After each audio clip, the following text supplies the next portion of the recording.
Good evening and welcome to another edition of the Wright Experience. I'm Dr. William T. Wright Jr., the founder and host of this show.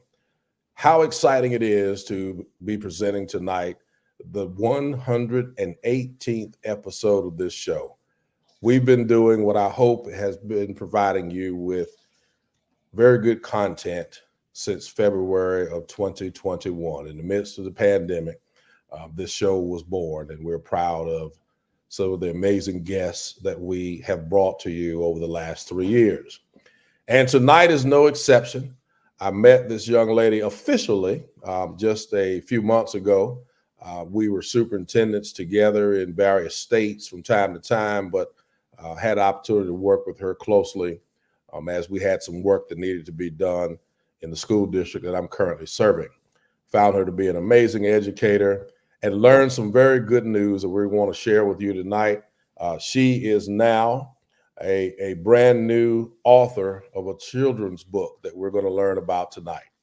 My guest is Dr. Angela Bain. Dr. Angela Bain began her career as an educator in 1980 when she became a teacher.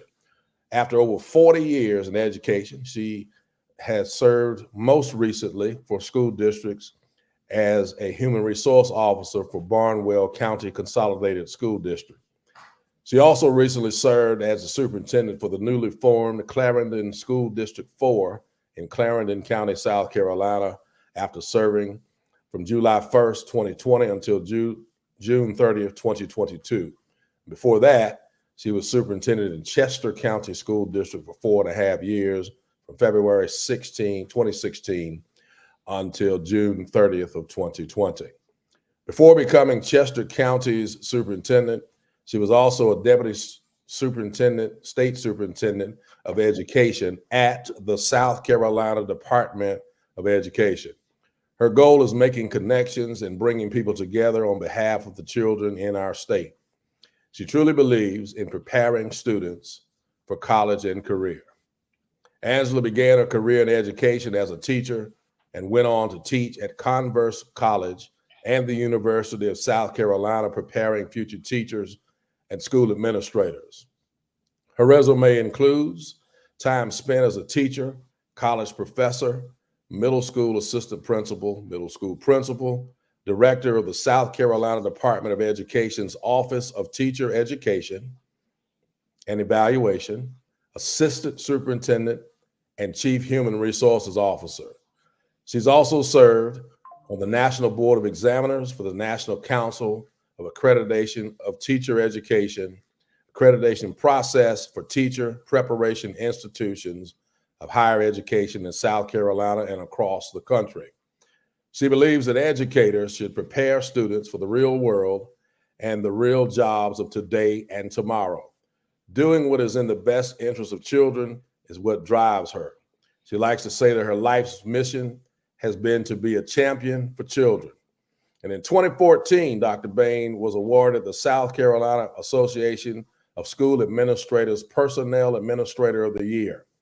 In March 2013, she was selected and participated in the Harvard Graduate Schools Institute for Superintendents. In 2017, she was invited to participate in Furman University's Riley Institute for Diversity, and she is a member of the South Carolina Education Policy Fellows Program. Dr. Bain holds a PhD in Educational Leadership and Policies from the University of South Carolina, a Master's of Business Administration from the University of South Carolina, a Master's of Education from Converse College, and a Bachelor of Arts in Psychology from Winthrop University College. Dr. Bain also holds national certification as a Senior Professional in Human Resources through the Human Resources Certification Institute, HRCI.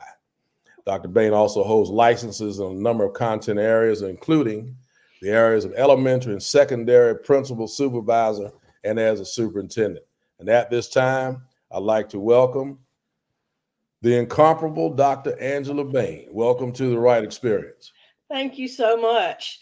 I thought you kept going on and on. I'm like, I'm really old. All of that is a lot. It's been an amazing career, and you're not finished yet. And so, No. when I got that information the other day about this children's book, I was really impressed because you figured out how to keep going, even after you are supposedly retired or retiring. So, congratulations to you for that. Thank you. Dr. Bain, I think we'll start off a little bit. If you'll talk to us about your book, we'll start there. We've got a couple things we want to talk about, but tell us about your book and what prompted you to write it, and what you hope to have, who you hope to reach with the material that you have released. Well, I really appreciate your having me over on your show, and I will show you. I just got my copy today. Okay, So all right. here's my book. I hope I can get it centered on the page. It's called Lane Loves Labradors. Okay, all right. And Lane is let me make sure I get this. You can see her right there. She Okay, is my 5-year-old great niece. That's the back okay. cover of the book. Wow. And, I've been in education for a very long time, and I've taught, and I've been all over the place in South Carolina. So I'm finishing my 43rd year in South Carolina public education. So most of the children's books that I've been reading with Lane, she's been 2 or 3. She loves to read, or thinks she's reading anyway. You know how that goes. Sure. So you read the book, and then that's it. So I thought, how can you teach children with a children's book with high interest, lots of colorful pictures? How can you teach those children about real world things? Mm-hmm. Mm-hmm. So I decided that in my book, I would tell the story, introduce Lane. This hopefully is the first in a series of 5 books, but I'll show you another part of it, because in the back, by page, there's a list of questions that parents and teachers can ask. And I'll flip it over to that first page of questions. But in that page, or the questions page, you'll see it looks kind of like this, by page. Let me make sure I get it on there. And Okay. so my vision would be, and I've already done this with Lane when I got my proof copy, but the vision for this book is to say, look, let's read it all the way through. Mom, dad, parent, grandparent, teacher. And then so they get familiar with the story and get familiar with the characters, because she does love Labradors. She has 2. I have 2. And we have lots of other animals in our family.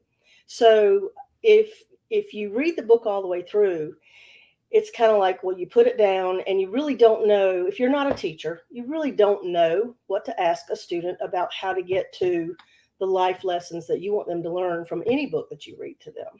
And of course, as you know, as being a veteran educator, early childhood is the key. Mm-hmm. We have to teach our children how to read and comprehend. So that's why I placed in the back of this book, by page, questions. And those questions will also relate to particular standards. Those standards are listed by page. In other words, there are academic standards affiliated with this book for literacy, math, science. And then we have those soft skills that we talk about with the profile of the South Carolina graduate, the Sure. soft skills of being responsible, being honest, being helpful, those kinds of problem solving. So Lane has a few problems to solve here in the book. So those standards are also affiliated by page.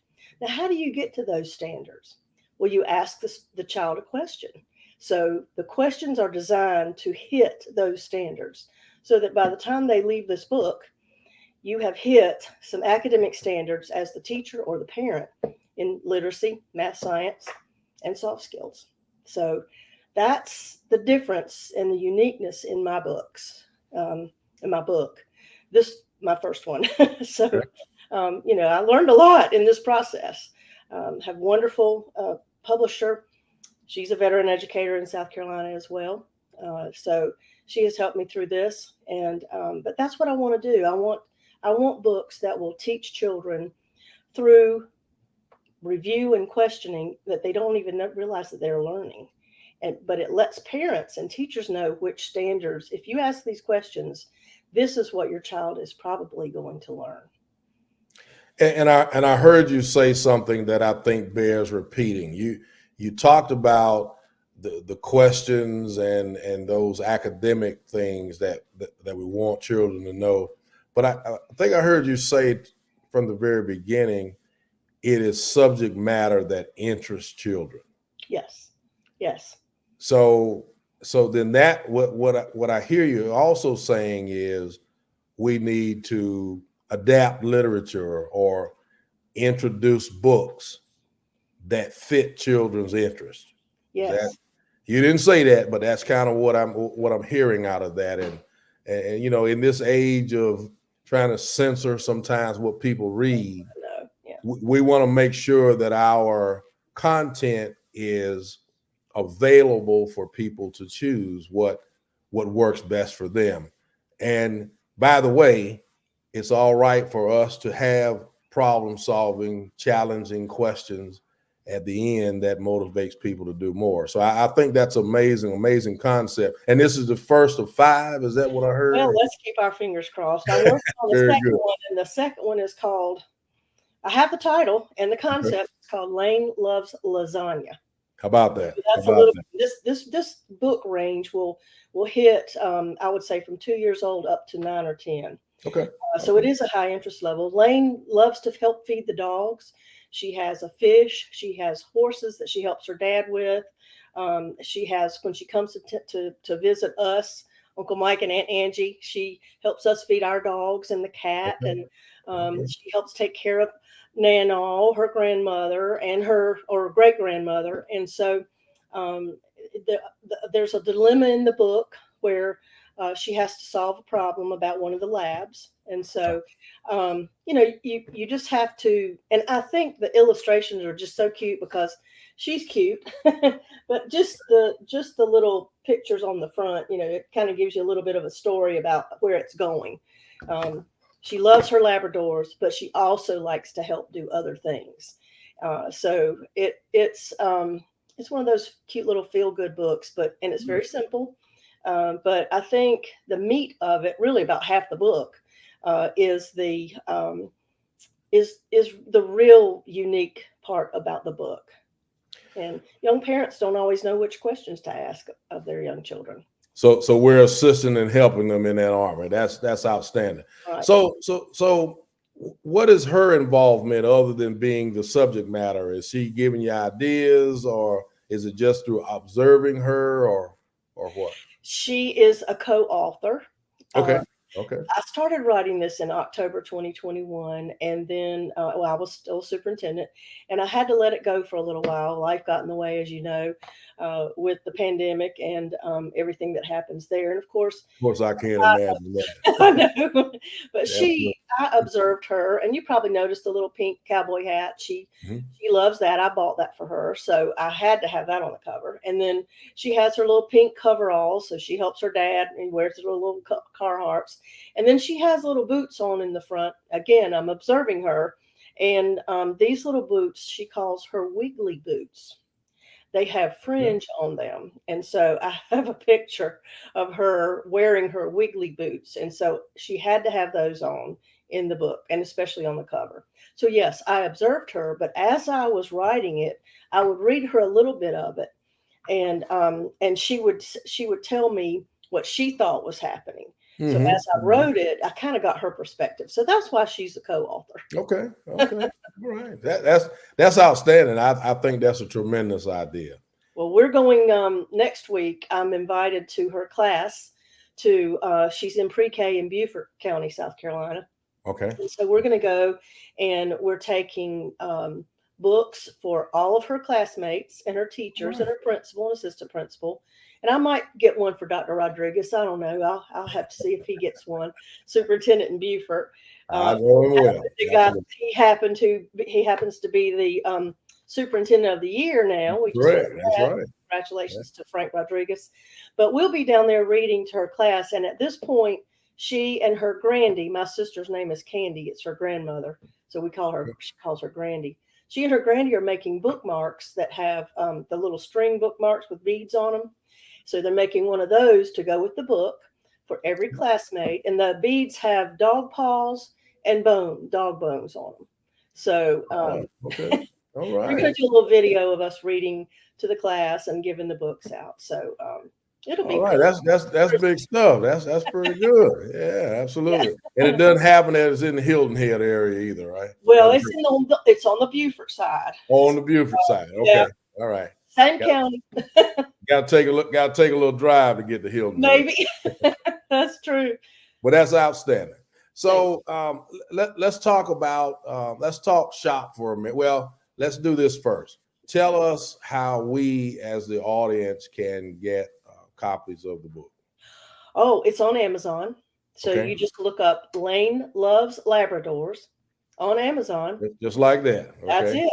And it's go got the on Amazon. exclamation point at the bottom. Lane Loves Labradors. Okay. And it'll pop right up. Angela Bain and Lane Welsh, authors. Okay. And so just hit the button for hardback or paperback. All right, very Thank good. you. Thank you Very for good. letting me do that. All right, absolutely, absolutely. So let's talk shop a minute. You have done this work as a leader for a long time, and all of us right now are still trying to crack this envelope of getting quality professionals in our classrooms. And, Mm-hmm. you know, inheriting where I am, and you know a little bit about where I am, Southeastern United States. We're continuing to struggle with not only just classroom teachers, although that's probably our biggest focus, but just getting employees in education to commit to it in general. What are some things that we might be able to do differently, in your opinion, to make sure that we're recruiting and retaining the best teachers? You know, that is the question of the century, isn't it, right Yeah, now? sure And is. being a former, well, I think I'm still an HR professional. You are. There are, I mean, you know, I'm going to cut to the chase too. There are a lot of when you look at what the salary for a teacher is right now, even though we're trying our very best in South Carolina, I think, to pay them what we can, it's not enough for what they're doing. So Right. that's one thing. And you know, a lot of teachers, and I've studied this, a lot of teachers do not necessarily list money as the first thing. One of the things that make them stay in a position is leadership in the school. Mhm. So if they are not supported by their administration, which means we have to recruit leaders who are committed and who care and who are really out to help everybody in the school, especially the children and the teachers, we're gonna miss the mark. People don't leave jobs; they leave leadership. Mhm. My opinion. So I think first and foremost, if there are children who need help, we have to do a 360 on those children because they're acting out in the classroom, but they're also disturbing other children. So we have to find out exactly what's going on. We have to help our leaders have different avenues to deal with certain children who have issues that are taking time away from other students. So to me, if I could pinpoint two or three things, that would be it right there in a nutshell. So, and this might sound a little cynical, but it's still okay to create expectations for children in classrooms. Oh, you think? Hmm. You know, I do think I read a study one time. I've got to say this, and I hope I'm not going over, but I You're read a fine. study one time that says, you know, children respond to teachers' faces and their body language and their demeanor. And I've really, I've looked at that when I go in to observe teachers, or when I used to.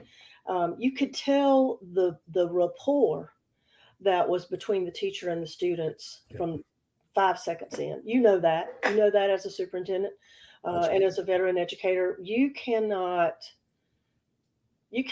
make children respect you until you show them that love and respect. And some people just don't know how to do that, and maybe we need to teach that a little more because it literally is the teacher's facial expression. Are they approachable? Or do they have a sour look on their face? Kids pick up on that. Kids are real, and they want you to be real. They don't want you to yell at them. They do want you to give them parameters sure. because it's like walking across a bridge with, you know, one of those swinging bridges like we used to see in those old movies. But it had rope on either side that you could grab onto. That kept you on it. But kids want us to put those side ropes on and give them some limitations. And that's what we need to do. We don't need to be afraid to do it. Absolutely. So Remember, let's I told you I tell it like it is. I expected nothing different than that. Thank you for doing that. That's what we need. So let's think for a minute. You've had an expansive career. It's been very successful. Just imagine for a moment that and I know you do this all the time, but you get the opportunity to talk to someone who is just beginning education, just beginning a career, or maybe even been in a couple of years, but needs some guidance. Mm-hmm. What are some of the things that you would want people to know? Because, hey, after all, this is Teacher Appreciation Week. So it is. You're right. Absolutely. I can't believe you asked me that, Dr. Wright, because I just did. My nephew just graduated from University of South Carolina Upstate, USC Upstate in Spartanburg, South Carolina, on last Tuesday. Oh, congratulations! All right, a social studies teacher. Okay. And his dad was a teacher. He's got teachers all in his family, and so. Did you pass him my card, Dr. Bain? I will. He wants to work in Spartanburg, though. His wife is a teacher as well. Get this. She's a special education teacher. So I need both of them. I know. So I wrote his reference today, and in talking with him over the course of his student teaching, I've had an opportunity to give him a little bit of advice, only when he asked. I'm not trying to be a busybody, but he asked, and I actually told him the same thing. It's how you treat. It's really how you respect yourself first, then how you respect the students, and how then they will give it back to you. If you reach them on their level, you can't act like you're up here. I'm the teacher and I know more than you do. You can learn a lot from students. And so I think if you go in with that attitude, you certainly will have a more successful career than people who think that they're the boss because they're the teacher. That never works. That's right. So we can talk about this all day, don't you?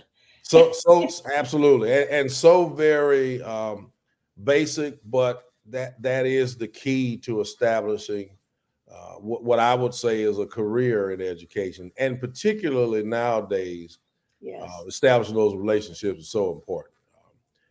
I still say that, while people like to say children have changed, and they have somewhat, I will say that what's changed the most, in my opinion, is adult reaction to children and interaction with children. That's so true. I think the way that we approach young folks nowadays is different than it was 30 years ago.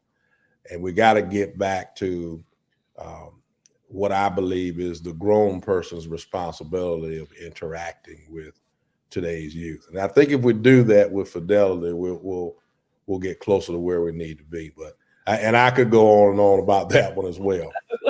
Yeah. So let's turn this way for just a minute, if we will. So you've embarked on this author journey, and I commend you for that. I've said that maybe one day I'll write one.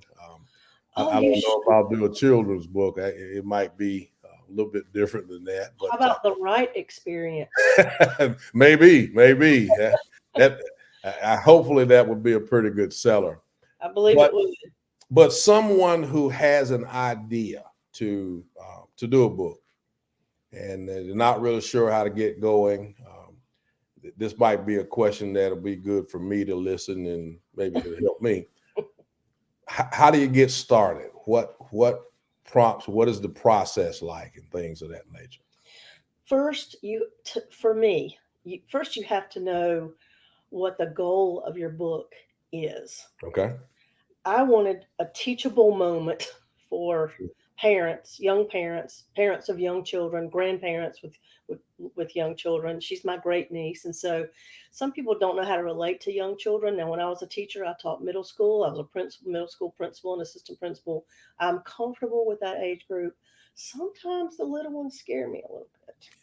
So I've gotten used to working with Lane and some of her little friends. And so It does take a special, you just have to know what you want to come out of the book. Mhm. You're not just going to write a book because you think you're going to make a lot of money. You're not. Probably going to spend some, but you're going to write a book with a purpose. I think you have to have something in the back of your mind that says, here is what I want people to take away from this book. Um, and that's the first thing. And then I think you have to get your storyboard ready. Don't worry about pages and all of that, but just start writing.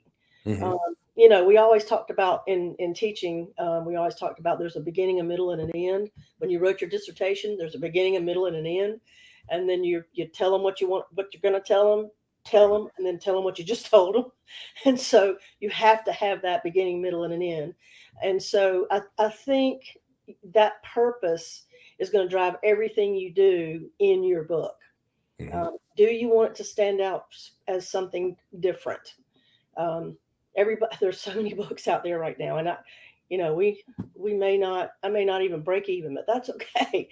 I still think that if people can use this book, it can help them. And you know, God never gave me any children of my own, but I have been blessed to be with a number of children across my lifetime of 43 years in education. And so I'm not done yet. You know, Good. I still do some consulting, but I'm not finished teaching yet. Wonderful. And so this is the, you know, I have a master's degree in elementary education. And I remember we had to read 100 children's books in that class. And I thought, how am I ever going to read 100 children's books? But I would read them and I would put them aside. And I didn't really get too much out of most of them. And so that's what prompted me to say, I'm not going to do that. My book is going to have a larger purpose. And if you can put that on your mirror or put it on your wall in your office and look at it every day and then jot down some ideas and then you just have to start writing. Now, there are some kits that you can get that I never did about how do you start writing a book. And but that's what I did. I just had this in my brain and I had to get it on paper. That's wonderful. That's wonderful and very helpful to those of us that may be considering doing that. Thank you for Right. sharing that. Hey, tell your teachers about this book. We will absolutely do that. And I was gonna say to you, I think you're gonna do just fine once we Oh, get the you're word not. out. I think you're gonna do just fine. Well, our little company is called Breezy Bee Readers. And Okay. little bee. And Okay. I named it after my mother-in-law. Okay. We call her Bee. She's Bee. So I Okay. have my little bee necklace on tonight in honor of my mother-in-law and my Breezy Bee reader. Wonderful. Wonderful. Absolutely. I do appreciate you sharing that with us. That's so inspiring to us, and we're looking forward to keeping up with you. And Dr. Bain, this platform is going to be open as you continue to write your books, and Oh, good. when you become a best-selling author. Now, don't forget about us here in We already Wright are. Experience. I have a bestseller tag on my book now. You'll see Okay. it. All right, very good, wonderful, Thank wonderful. you so much for this. If you will hold on with us for just 1 minute, we'll come back and close out the show. Sounds great. Thank you. As you can see, have another amazing guest on the Wright Experience. I so enjoy doing this work. It is becoming a passion of mine beyond my expectations. But I'd like to take this opportunity also to say Happy Teacher Appreciation Week to teachers in the Southeastern United States and actually all across the United States for the amazing work that you do every day. This is year 26, believe it or not, for me in public school education. And I would tell you, as I said today, twice to a group of retirees and a group of induction teachers all in one day, I still believe that teaching and education is the most rewarding profession in the world. Not physically rewarding. We don't get compensated as we should, but it's such an amazing and necessary profession. And I am in awe of people who still want to do this work in classrooms daily. So take this opportunity to say Happy Teacher Appreciation Week to you. Thank you for the service that you do. If you haven't heard that as much as you should this week, I'm going to add one more thank you to teachers across this nation for the work that you do every day. And we thank you also for continuing to view this content, as we'll continue to try to bring you the very best guests that we can find to promote this work that we do. Dr. Bain, I am so immensely thankful that you agreed to be a part of this show and this work that we're doing. And hats off to you for continuing to reinvent the things that you know that people need to be successful with the work that you do as an HR professional, the work that you do and have done as a educational leader, and now this world of children's literature that you've begun. Thank you for your continued service to people across this nation and world. Well, I can't thank you enough for having me on. Appreciate it. You're absolutely welcome. And don't forget now, we're going to have you back when books Okay. 2 through 5 are written and Oh, get and get those done. I hope I make it. You will. And to the Wright Experience audience, I want to thank you for watching, and good evening.